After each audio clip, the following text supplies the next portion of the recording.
Vladimir Putin llegó a Kursk, así es lo que está pasando en estas horas, amigos. El mandatario ruso llegó al territorio clave, al lugar donde Ucrania intentó humillar, vejar a Rusia, que intentó apropiarse.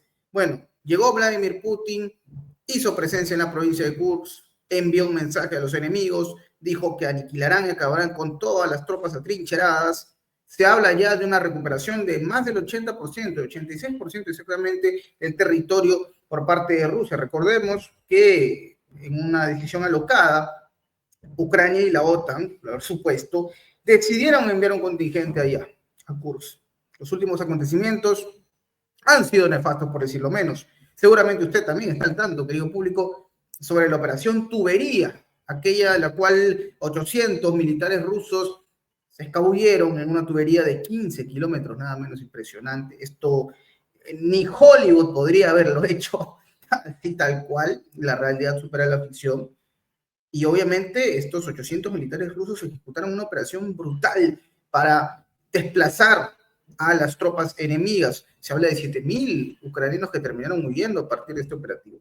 Pero ya hablaremos de eso. El punto es que Vladimir Putin llegó a Kursk en un acto histórico y que podría ser clave, sobre todo cuando se discute la supuesta tregua que ha propuesto Estados Unidos por 30 días y que en Rusia hasta el momento ¿tendrán o no tendrán respuesta? Vamos a hablar de eso, por supuesto, en este programa con un invitado de lujo, alguien que siempre está a la altura en estos temas tan controversiales, un analista internacional de mucho, mucho conocimiento. Hablamos del señor Fernando Moraún, a quien le doy la bienvenida a nuestro espacio. Fernando, esto está que arde. Vladimir Putin dijo presente, llegó a Kursk. Impresionante. Tus impresiones.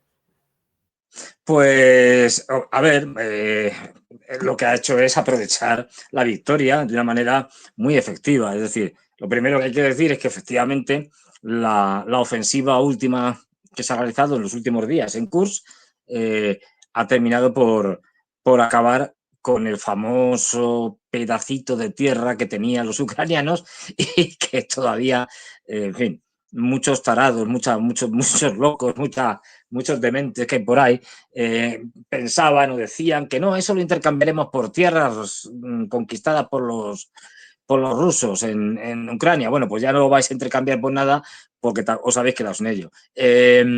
Pero vamos, todo eso era un delirio, es decir, no se iba a hacer nada de eso, bro. Ni los rusos estaban dispuestos a ello. Esto es una derrota tremenda, es decir, ya digo, además en muy pocos días, un éxito extraordinario de las tropas rusas y una debacle del ejército ucraniano que prácticamente se ha visto sorprendido por un lado, por otro lado desconcertado y con unos generales absolutamente incapaces. El general en jefe que estaba allí dirigiendo las tropas ya ha sido cesado por el general Zitsky, que es el jefe del Estado Mayor del ejército ucraniano, y el principal responsable y culpable junto con Zelensky y, digamos, los dirigentes políticos de este desastre es absoluto. Veremos las cifras finales, pero se abarajaba de que en ese pequeño ya reducto que tenían los ucranianos estaban entre 6.000 y 10.000 soldados.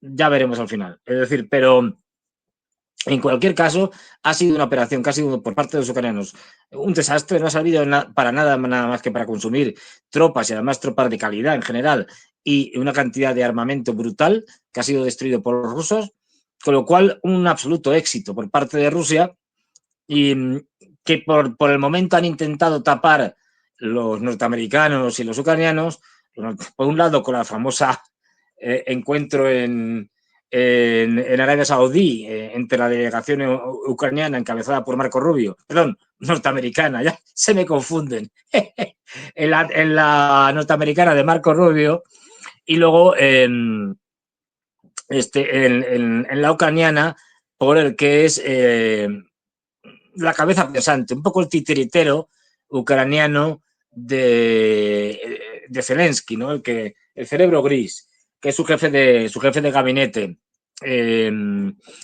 Y bueno, de aquí no ha salido nada más que una información muy escasa, por decirlo solamente, que es los ucranianos aceptan una tregua en todos los ámbitos durante 30 días, durante un mes.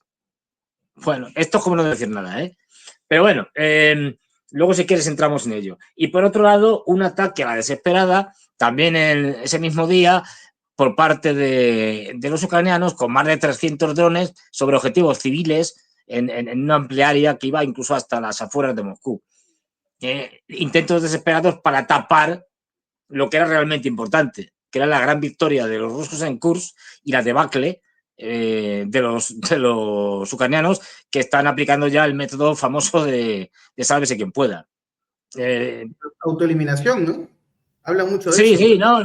O se rinden o acaban con ellos. Es decir, no tienen otra Es ya. la orden. Justo repasábamos información que llegaba de medios rusos e incluso también ucranianos y hablaban estos canales, obviamente militares, canales de Telegram, que por supuesto no es información que se divulgue con mucha facilidad en otros medios, seguramente usted no lo observará en medios como la Deutsche Welle o CNN, pero hablan ya de una orden muy clara, Fernando, que es o rendirse, no, perdón, o perder en la contienda o ellos mismos sacarse de esta contienda, el autoeliminarse, que es parte de la orden que ha llegado desde los altos mandos ucranianos y que por supuesto nos pone a pensar en lo trágico que se ve esto para Ucrania.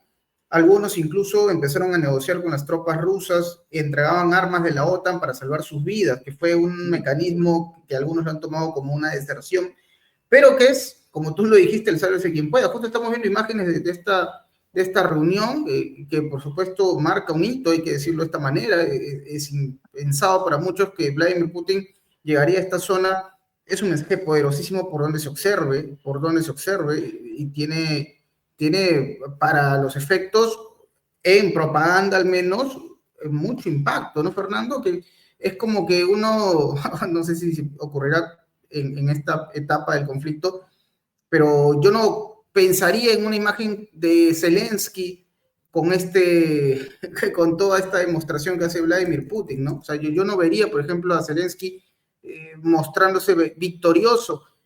No hay que contar sobre una victoria para Ucrania en todo caso. En esta imagen vemos, por ejemplo, a Vladimir Putin con Valery Gerasimov, que es el primer viceministro de Defensa, jefe del Estado Mayor General de las Fuerzas Armadas, y hablan ellos, Fernando, de una recuperación del 86% del territorio. 86%. Sí. Están a nada de sacar a los invasores. Dijeron 2 semanas, ¿ah? Está por cumplirse aparentemente este cronograma. Efectivamente, además la foto que habéis puesto es muy interesante. Bueno, por supuesto, Zelensky no tiene nada que celebrar porque no tiene victorias desde 2022. Es decir, a partir de ahí, desde septiembre de 2022, que fue cuando los rusos tuvieron que retirarse de Gerson y previamente habían sufrido una derrota en Kharkov. Es decir, los ucranianos no han tenido ninguna otra victoria hasta ahora, han ido de derrota en derrota hasta la derrota final, ¿no? Que se suele decir. Y la foto es muy interesante, porque ¿qué vemos aquí? Vemos efectivamente a quien es el comandante en jefe del ejército ruso, su presidente, Vladimir Putin, que como tal, ante un acontecimiento importante, una operación militar importante, que además ha salido con éxito, se presenta en la zona de conflicto. Él, no lo olvidemos, en tanto que presidente, es el comandante en jefe del ejército ruso. Y se reúne con quien es el que lleva todas las operaciones militares en Kursk, en la guerra en Ucrania, la operación militar especial y en cualquier otra cosa, porque pues lo digo porque es ni más ni menos que Gerasimov, que es el jefe, digamos, del Estado Mayor, el militar más alto rango del ejército ruso. Por encima de él solo está el ministro de Defensa, Belousov, pero que Belousov es un hombre más dedicado a la administración y a la economía del ejército. Claro. Él no entra en temas estrictamente militares, no es un militar, no es un militar. Sí. Y luego el comandante en jefe, que es Putin. Pero fíjate la diferencia entre Zelensky y Putin. Putin va a una zona de guerra y como comandante en jefe se viste de militar, pero no se viste de militar como si tuviera que hacer algún tipo digamos, de acto oficial. No, aquí se viste de militar, como vemos, igual que Gerasimov, de militar que van a una zona de combate, con camuflaje, etcétera, etcétera. Es decir, está llevando el atuendo apropiado para las circunstancias apropiadas. ¿Qué es eso? Es decir, como comandante en jefe, ¿qué es? ¿Qué tenemos a Zelensky? Pues un señor que va en camiseta, últimamente más camisetas negras que camisetas así, digamos, de color caqui, bueno, es decir, a cualquier sitio, desde una recepción, una negociación, yo qué sé, es decir, una comida con los amigos, es decir, es que es una cosa patética, no. La diferencia entre un payaso como Zelensky, que va disfrazado siempre, es decir, porque lleva un atuendo que no corresponde a la mayoría de la... Bueno, no corresponde a nada, porque si tuviera que presentarse en el frente, iría, como va, ahí lo vemos, como va Putin, vestido de lo que tiene que ir vestido. Es decir, este no, este es un payaso que va con una camiseta de estas paramilitares que se la compra en cualquier lado. Vamos, se puede comprar en cualquier sitio, en cualquier tienda de estas de camisetas o atuendos paramilitares, uno se viste igual que Zelensky. Esta es la gran diferencia, ¿no? Que refleja un político, un político que es un estadista, es decir, y que sabe dónde tiene que estar y cuándo tiene que estar y cómo tiene que vestirse, y un payaso, bueno, bastante enloquecido por el consumo de sustancias, digamos, parecidas a la harina, y, que bueno, y que no se ha dado cuenta de que al principio todos querían y todos apoyaban que se vistiera de payaso, que se vistiera de paramilitar o de pseudo militar, pero ya no se da cuenta de que eso ya no es bien recibido. Todavía sigue cayéndose el papel que le atribuyeron, que le otorgaron al principio de la guerra. Esta es la diferencia entre, pues eso, un títere dirigido por Estados Unidos y por los británicos y un presidente de verdad, un presidente serio que sabe dónde tiene que estar y cuándo tiene que estar y cómo tiene que estar. Esto es un poco, simplemente, o sea, con las dos fotos que habéis mostrado, uno se da cuenta de la diferencia, ¿no? Y cómo sabe Putin cuándo tiene que ponerse un traje, cuándo tiene que ponerse un atuendo militar, pero de verdad, no estos de película de Rambo, el suyo propio, es decir, de verdad, y cuando tiene que ponerse pues de cualquier otra cosa, es decir, dependiendo del protocolo de cada circunstancia. Esta es la Sí, diferencia, ¿no? Y refleja muy bien la personalidad de uno y de otro, la de un payaso y la de un estadista, un tipo serio, un tipo que se toma la política como algo muy, muy, muy serio, y los intereses de su país para él son fundamentales, son lo primero. Mientras que para y, Zelensky los intereses de su país es lo último. Es y decir, en esta ecuación, Fernando, disculpa, considerando dime. los comparativos, ¿no? Sí, Zelensky y esta imagen que muestra claramente sobreactuada también, entre otras cosas, y un Putin con este sí, liderazgo, genera también, entiendo yo, un mensaje muy directo a otros personajes que se creen Napoleón como Emmanuel Macron, ¿no? Y yo no me lo sí, imagino a Macron vestido así y yendo a una zona de combate, o sea, hay una diferencia abismal también por ese lado, personajes que llaman o invitan a la guerra, como Stormer también, en fin, hay una diferencia notoria entre los líderes europeos, entre comillas, líderes europeos, y la figura que representa Vladimir Putin, que es algo con lo que no han podido lidiar en estos años que tiene Vladimir Putin gobernando a la nación euroasiática, ¿no? Porque no olvidemos que Macron precisamente ha sido uno de los más eh, canallescos personajes en cuanto al conflicto, ¿no? Con esta intención de que la guerra siga, y ahora enviando los Mirage, que son, para los rusos es como espantar moscas, básicamente. Entonces, esta diferencia también salpica, esta imagen también debe doler y mucho, Fernando, para estos señores, ¿no? Estos señores de la guerra. Efectivamente. Ahora mismo, pues Macron, Steinmeier y compañía, Merz, el que será el nuevo canciller en Alemania, pues deben estar, pues eso, aparte de muertos de miedo, pues todos unos cobardes, deben estar ahora mismo, bueno, pegándose golpes en la cabeza, así, pum, pum, pum, contra la pared, porque una nueva victoria de los rusos para ellos es una derrota. No olvidemos que esto es una guerra entre la OTAN, cada vez más entre la Unión Europea, que toma el relevo de la OTAN, por decirlo de alguna manera, pero bueno, para entendernos, entre la OTAN, es decir, Estados Unidos y sus aliados europeos, contra Rusia en Ucrania. Ucrania es el elemento, es el instrumento que utiliza la OTAN, que utiliza la Unión Europea, que utiliza Estados Unidos para arremeter contra Rusia.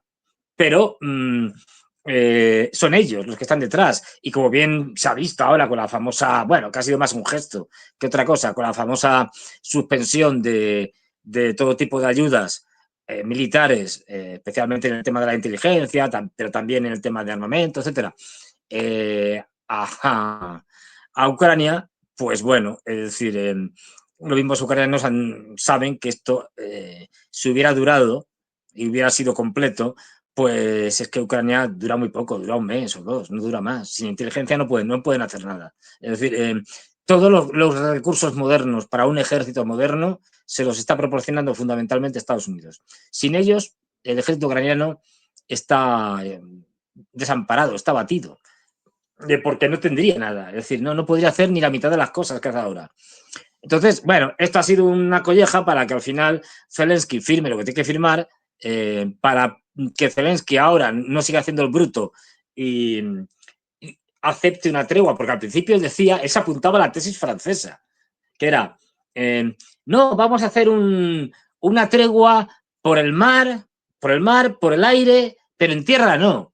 ¿Esto qué es? O sea, que no bombardeen y que no se bombardeen los recursos energéticos. Claro, esto es de risa, quiero decir, o sea, una tregua en la cual tú no puedes, tú que no tienes aviones, los ucranianos apenas tienen aviones, tú no puedes, no tienes problema, ¿no? Pero haces una tregua en la cual, si lo hubieran aceptado los rusos, ellos no podrían utilizar sus aviones.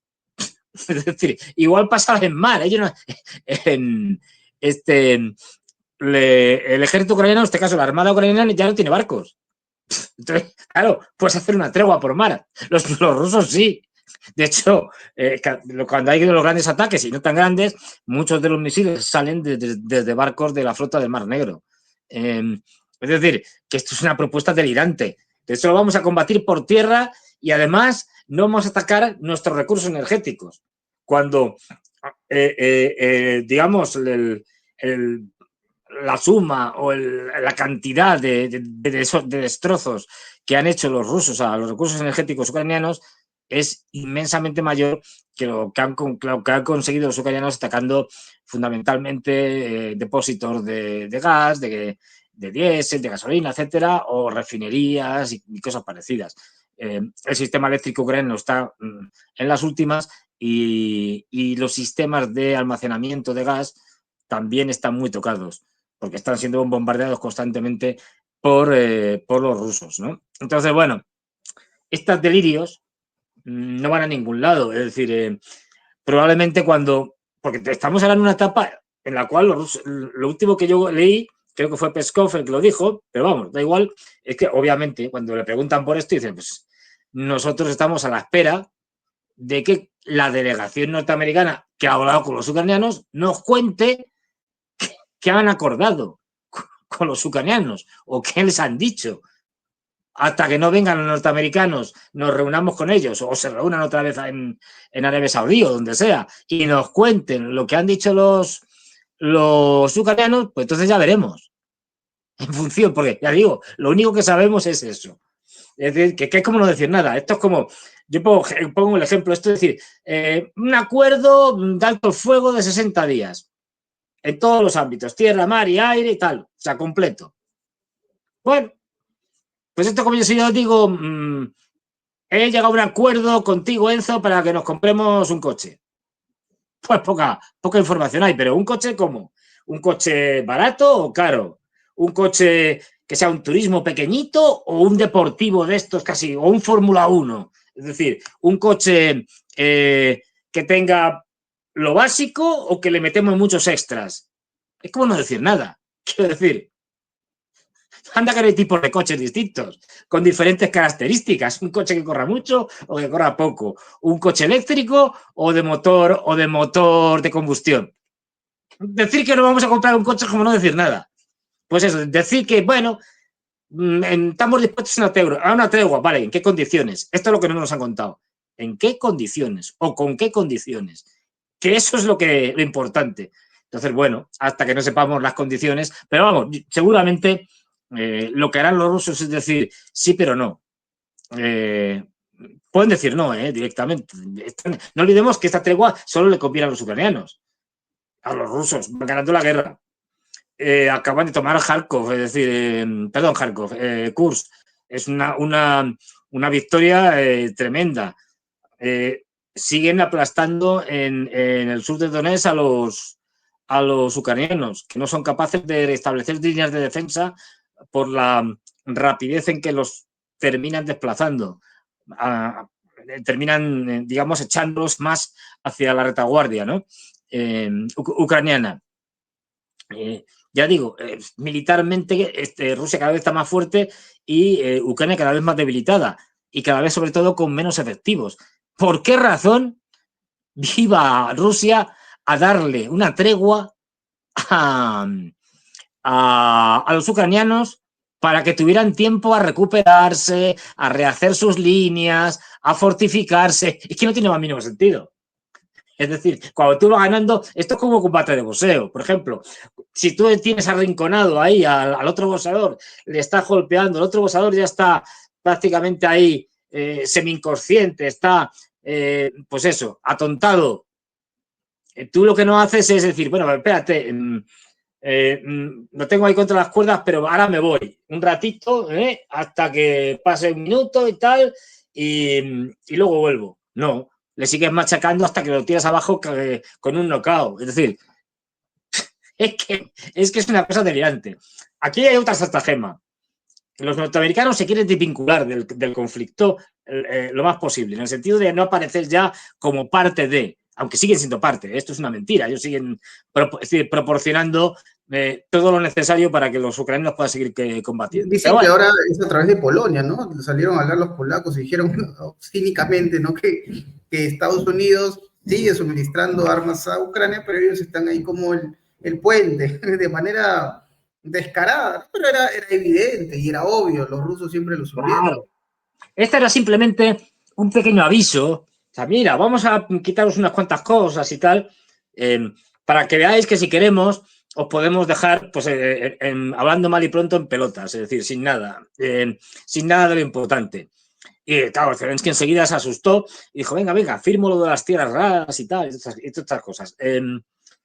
Pero no era más que eso, simplemente un pequeño aviso. No era un corte real, completo, de todo, no. Era un corte parcial de algunas cosas, simplemente para que se fueran enterando. Y efectivamente, ahí la estrategia de los norteamericanos, que es falsa, porque ya digo, son ellos los que están sosteniendo el esfuerzo bélico ucraniano, sin ellos el esfuerzo bélico ucraniano se vendría abajo, pero bueno, es presentarse ante el mundo como parte imparcial, como los mediadores, como si ellos no fueran parte del conflicto, que lo son, pero bueno, ahí está, digamos, la estrategia mediática de decir, no, es que yo veo que esto está muy mal, ya soy consciente de que los rusos han ganado la guerra y que los ucranianos la van a perder, y claro, ¿esto la culpa de quién es? Pues de Biden, la administración Biden, que se metió en una guerra que no podía ganar, como dijo el vicepresidente Vance. ¿Y quién es el otro culpable? Zelensky y compañía, que han hecho un desastre. A ver, fíjense ustedes, ahora acaba de perder Kursk y tal, han hecho unas campañas militares desastrosas. En fin, y entonces ellos llegan y dicen, no, es que la guerra es terrible, hay muchos muertos, millones de muertos. No hay millones de muertos, pero bueno, da igual. Es decir, a todo este tipo de pequeños detalles me importa un poco, ¿no? De si los datos que concuerdan con la realidad o no. Y entonces, tal, es terrible, ¿no? Muchos muertos, tal, hay que acabar con este gran desastre, esta es una guerra que no puede ganar y tal. Y entonces vamos a hablar con los rusos. Y ahora, como mediadores, como parte neutral, falsa parte neutral, vamos a hablar con los ucranianos. Y ya ahora otra vez con los rusos y tal. Y si al final no llegan a un acuerdo, saldrá Trump diciendo, pues mira, lo hemos intentado y hemos hecho lo posible, pero es que no se ha podido. No se ha podido y al final han ganado los rusos porque, claro, es que lo que había hecho Biden ya no tenía vuelta atrás. Nosotros hemos intentado salvar a los ucranianos con unas negociaciones, pero no se ha podido. Esto es un poco lo que nos van a querer vender los norteamericanos, porque saben que no tienen ya nada que hacer, o sea, que la guerra está perdida. Y esto además lo dicen ya la administración Trump, o sea, lo tienen claro. Entonces, bueno,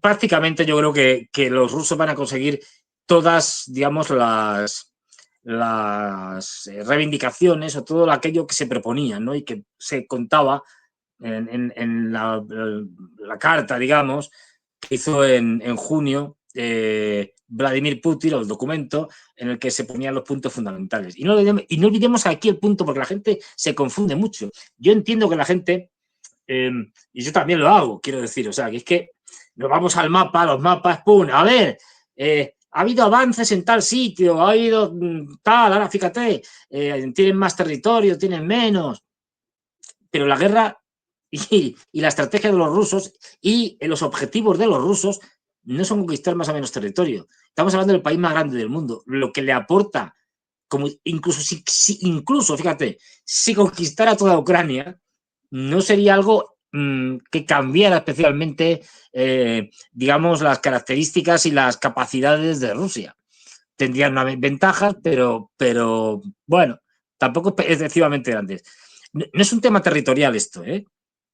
Con lo cual no es un tema de a ver si los rusos se quedan con más o menos de Ucrania. Hay 4 regiones, antiguas regiones de Ucrania, que esas sí que no se van a devolver porque constitucionalmente ya son parte de Rusia. Hicieron una serie de referéndums y entraron en Rusia, con lo cual son territorio ruso. Eso no se va, que es lo que tienen ya prácticamente ahora, a falta de algunas cosas, que es Gerson, Zaporilla, Donetsk y Lugansk. Esto ni siquiera es tratable. Pero lo que los rusos quieren no es a ver si nos dan hasta el Dnieper o si también nos dan Odessa o no, que ya se verá. No, lo importante para ellos no es tener más o menos territorio, es garantías de seguridad. Esta guerra no se ha hecho por territorios. Esta guerra se ha hecho porque la OTAN se había metido en Ucrania y amenazaba directamente la seguridad de Rusia. Con lo cual, no les quedó más remedio a los rusos que hacer la operación militar especial. Es decir, es que yo no puedo tener a la OTAN a 700 kilómetros de Moscú, más o menos, 800, me da igual. Es decir, no, porque un misil normalito y corriente tarda 5 minutos en llegar a Moscú. No. Es decir, era algo inaceptable. Es tan inaceptable que con la crisis de los misiles de Cuba, cuando la época de Kennedy, por poner misiles en Cuba, se lió la que se lió. Que estuvimos a punto de una guerra nuclear. O sea, pues evidentemente Rusia no puede permitir algo parecido. Y esa es la clave. Lo que quieren los rusos es que Occidente, Estados Unidos fundamentalmente, también los imbéciles de los europeos, firmen algún tipo de acuerdo con garantías verificables sobre el terreno. Es decir, ya sabemos que lo que firman los occidentales en papeles no tienen ninguna validez. Ahí están los acuerdos de Minsk. Es decir, bueno, pues lo que firmen sea un compromiso para que lo que quede de Ucrania no esté en la OTAN, no pueda haber allí bases occidentales ni de la OTAN y Ucrania esté desmilitarizada, es decir, que si tiene un ejército, sea un ejército muy pequeño y testimonial y por lo tanto las garantías de seguridad tienen que ser absolutas por parte de la OTAN y eso es lo que buscan los rusos. Lo que supone que esas garantías de seguridad van a tener que remodelar toda la arquitectura de seguridad europea y por lo tanto va a ser el final de la OTAN, ya lo decimos.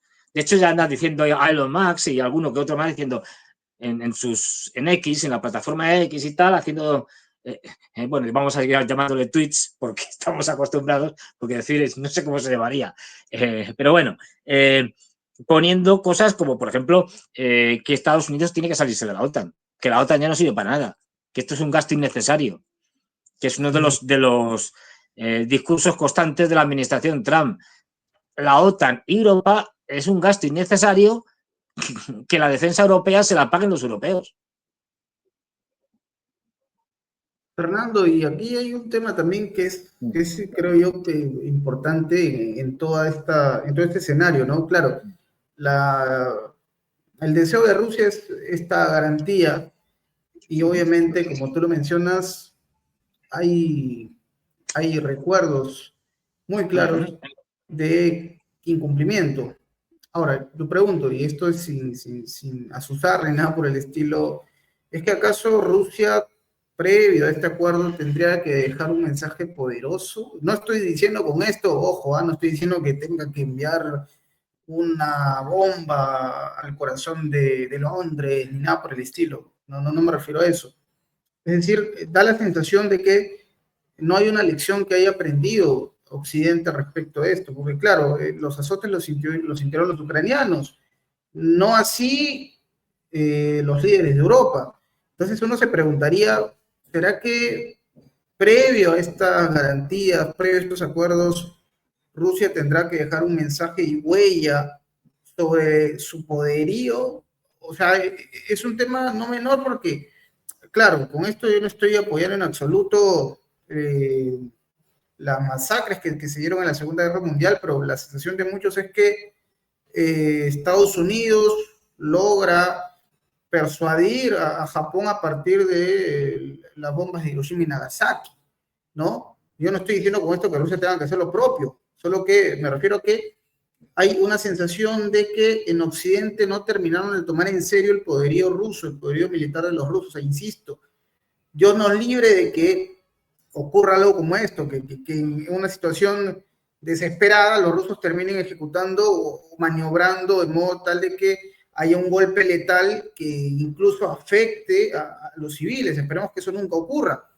Pero sí da la sensación de que más allá de la situación en la que nos encontramos, Fernando, en Occidente siguen subestimando el poderío de los rusos, ¿no? Y que esta garantía, en todo caso, para ellos incumplirla va a ser como prepararse un pan con mantequilla. ¿Tú cómo observas esta situación, la percepción de estos señores, ¿no? A ver, los europeos especialmente, también los norteamericanos, pero ahora mismo especialmente los europeos, que son una panda de críos irresponsables, incompetentes, que están jugando con fuego y no saben el peligro que corren jugando con fuego, que corren ellos, bueno, ellos menos, es decir, que corren sus poblaciones, sus ciudadanos y sus países. Ellos siempre van a salir por piernas. Pero bueno, una panda de irresponsables, de cínicos, hipócritas, con los que no se puede pactar nada, porque como hemos señalado, pues te van a traicionar, es decir, no vale nada, es papel mojado, cualquier cosa que firmen, de ahí que tiene que haber muchas garantías prácticas sobre el terreno, con tropas de Rusia controlando que efectivamente el desarme de Ucrania es real y no es una ficción, que no se meten por la frontera nuevos armamentos, etcétera. Quiero decir, esto está claro, ¿no?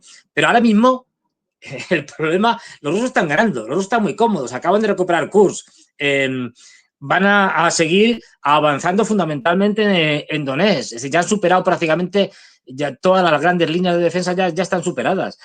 Ahora mismo ya la velocidad de avance va a ser mayor, sobre todo cuando empiece digamos, una ofensiva de primavera, por llamarlo así.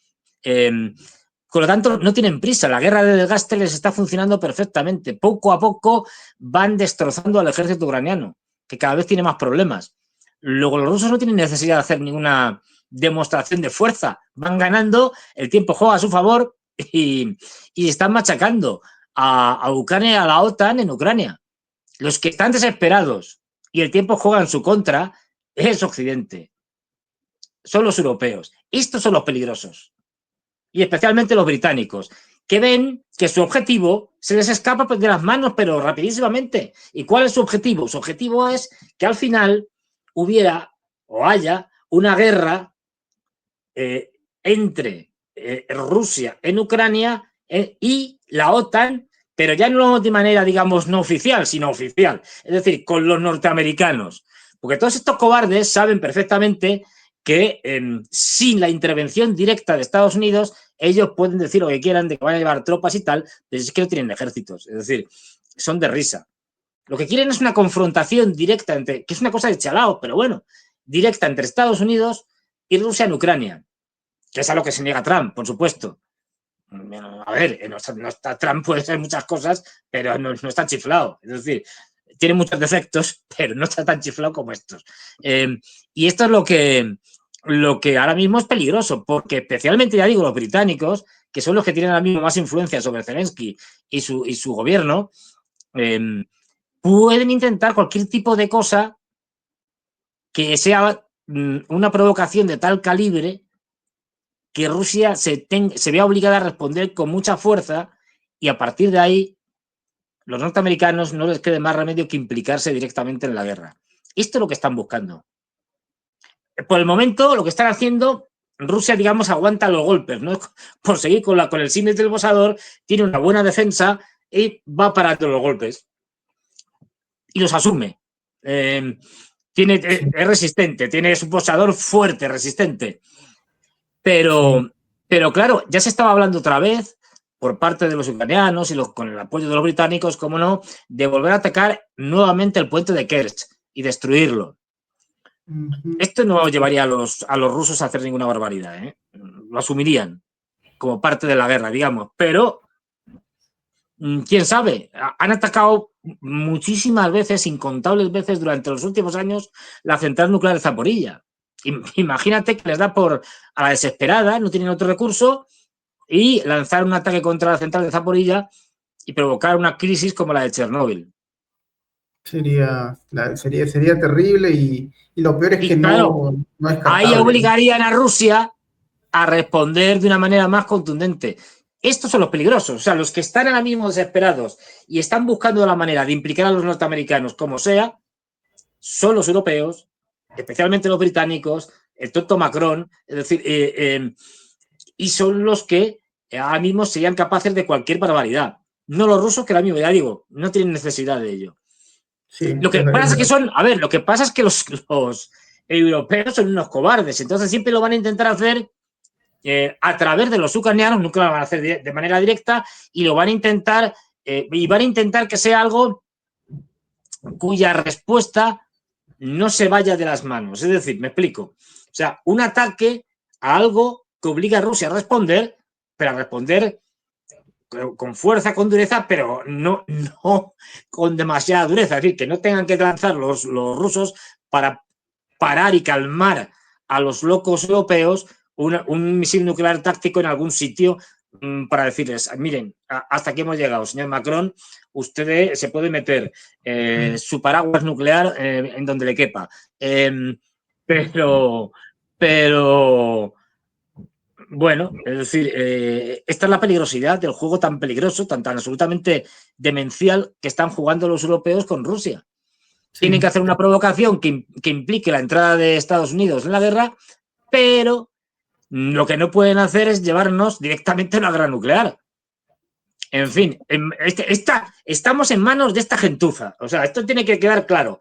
Nuestros, entre comillas, líderes son estos irresponsables que están jugando con fuego o están jugando al aprendiz de brujo, cuando ni siquiera son aprendices. Es decir, y bueno, esperemos, ya digo, por el momento solo la paciencia estratégica de Rusia nos ha salvado de una escalada que hubiera terminado en una guerra nuclear. Bueno, así que aquí el peligro no viene de Rusia ni de la capacidad de respuesta que tiene Rusia, que es siempre muy comedida, muy medida, muy pequeña incluso, yo diría, a las provocaciones. No, aquí el problema es de los provocadores, sí, no de los que son provocados, sino de los provocadores, de los occidentales, que pueden hacer cualquier tontería. Ese es el punto, ese es el problema, amigos. Pero bueno, es una conversación muy rica la que hemos tenido, Fernando. Siempre gracias a ti por tu generosidad, por compartir con nosotros tu conocimiento y tu análisis respecto a esta situación. Y obviamente, me gustaría invitarte a que nos cuentes en qué otros medios, en qué otros canales podemos disfrutar de tu presencia, que es algo también que el público disfruta. Muchas gracias.